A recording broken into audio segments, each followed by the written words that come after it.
still need what they're doing now, what your company's doing now. There's something else and something other to add on to it. And I think what happens a lot in this room is we tell people, you shouldn't do traditional advertising, you should be doing this, and that's not true. Traditional mass media still works. It still works very well. Corporate communications still works very well. Yeah, but there's something else. But it still works, and there's something else. And so what I'm trying to get people to do is to add on to what they're doing a bit more authenticity. And maybe the way to do that, I'll give you one example, is to get one of those cheap recorders. I can show you my Olympus one. It's like a little thing. It's $200.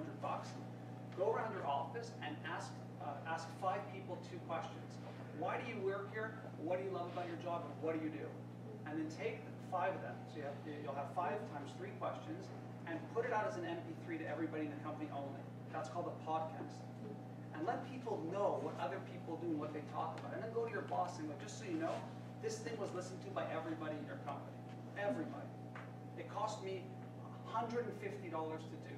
No, my company is really willing to invest in that, and they are already investing. The problem is that the communication departments, they want to control the message and the way we send the message out there. They just want us to understand.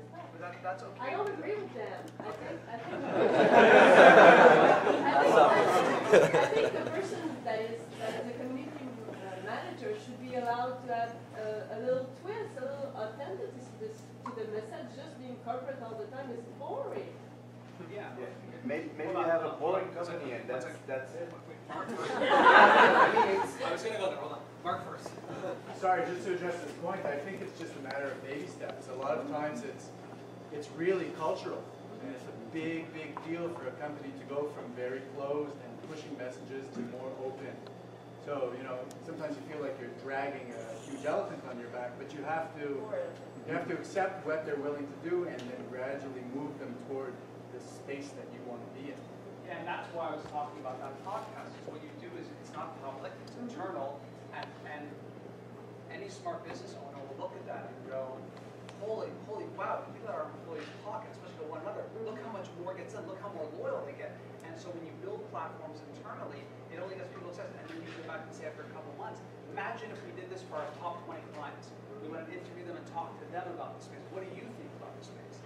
And doing things like that, I believe, ties directly into what Mark's saying, spot on, which is you create a culture within baby steps that get people more comfortable. So when big companies call me and they say, come in and what we'll do is everyone will have a laptop and we'll set them up on Facebook. And I'm like, no. What we should do though is, and I have a session I call Web 2.0 University, bad name, whatever. I go and I show them what RSS is. I show them what Google Reader looks like. I show them Google News Alerts, and I go through 4 or 5 things. And then what I do is show them how to take all of those things from RSS and Google and pull it into Google Reader. And so I give them one place, easy, to go in and see what people are saying about them, their company, their clients, And so they're not using social media, they're not blogging or on Twitter, but they're able to really listen and see and learn. And more often than not, a month or 2 later, it's like, now what? Like everyone has so much information, so much power, they want to start doing things with that. And it's exactly what Mark was saying. I'm giving them very basic baby steps. And you might go to Google Reader or whatever. I know some cool shit. And so I showed people some really interesting ways to use these tools. And it creates that culture of more openness and sharing. And suddenly you have people creating a delicious page where they're privately sharing amongst 6 people articles they've read. And to me, that's very social. They're tagging things, they're sharing things. So we're moving them along to open up platforms. And that's the way you do it. It's not going to be by you screaming, we need to blog and speak in a human voice. They're going to beat the hell out of you. So start them off there, give them tools, give them little things that will move them closer along. Hold on, here and then here. Ce qui est important, c'est qu'on ne peut pas faire une firme d'avocats très corporative, on ne peut pas la rendre créative soudainement sur Facebook. Parce que ce n'est pas l'image qu'ils veulent, ce n'est pas l'image qu'ils vendent. Donc il faut qu'on garde la congruence comme partout. Il faut que l'image que tu as soit congruente avec l'image que tu as sur Facebook ou sur LinkedIn ou sur whatever. C'est important. Tu ne peux pas devenir d'un moment, si l'image de la firme elle est correcte, elle est pas de faute d'orthographe, etc., ben c'est ce qu'ils veulent dire et c'est peut-être ce que leurs clients aiment de cette firme. C'est pas un monde de créatifs seulement. I'll give you guys one of the biggest secrets to our agency's success. Our agency is running off of these 2 questions that I talk about all the time, which is We walk into a meeting and people say to us, literally, what should we be doing on Facebook? What should we be doing in blogging? It's the wrong question. The question is why? Why should you be on Facebook? Why should you be on YouTube? Why? Because what why does is it forces the company to actually self-reflect and create a strategy around what their business objectives are. And I learned this great from Richard Binhammer, who's one of the main guys at Dell. And he goes, social media ROI, right? And the reason he says that is because if you can come in and say, this is our business objective, I can actually look at that and go, how can social media help you get that business objective? Will it be cheaper, more effective, smarter, more long-term? And as long as I can do that, which I can because I know the tools work so well, I can help them get to their goals. Why forces a company to figure out a strategy?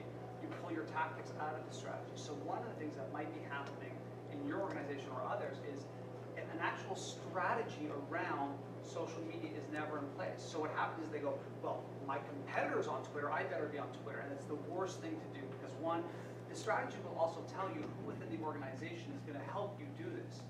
Like my company is really lucky, they have me. Like I love to write, I love to blog, but I look at all of my peers across the board from major agencies, big to small, and it's very rare that you have a person who is interested and does it and has a passion for it.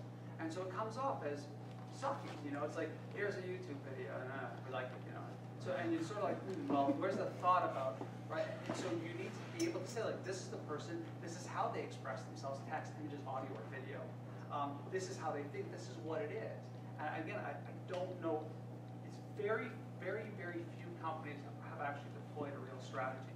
And I can tell you that most of the work we do in social media is that first part.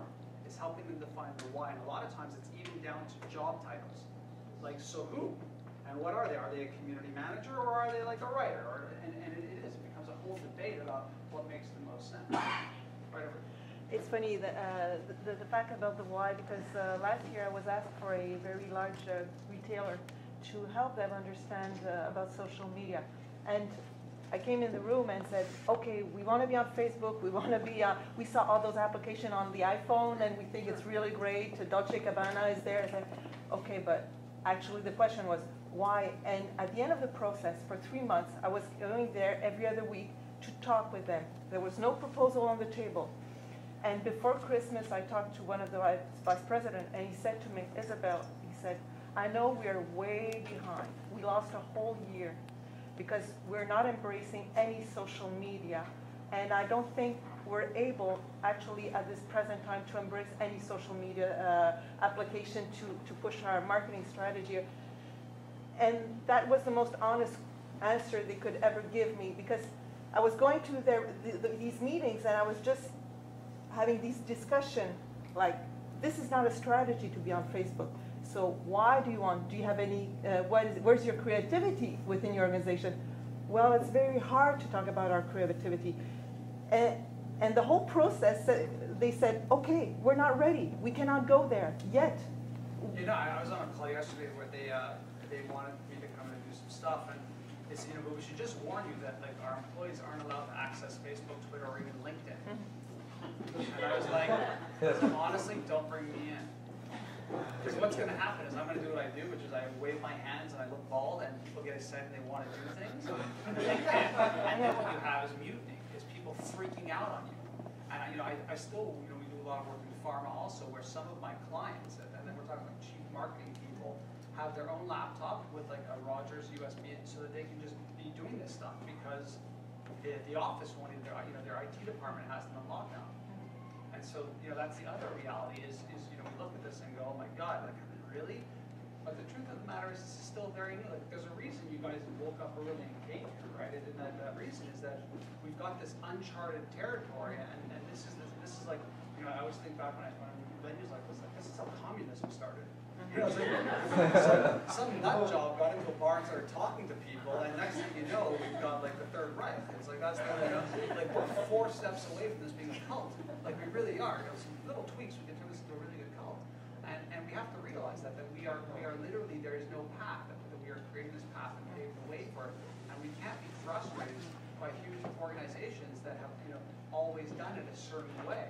And that's why my big thing is getting people. I think the biggest, you know, sort of indictment on social media and my peers is that they scared them out of clients. They go into clients' offices and they're like, look how many people are on Facebook, look what they're saying. And you need to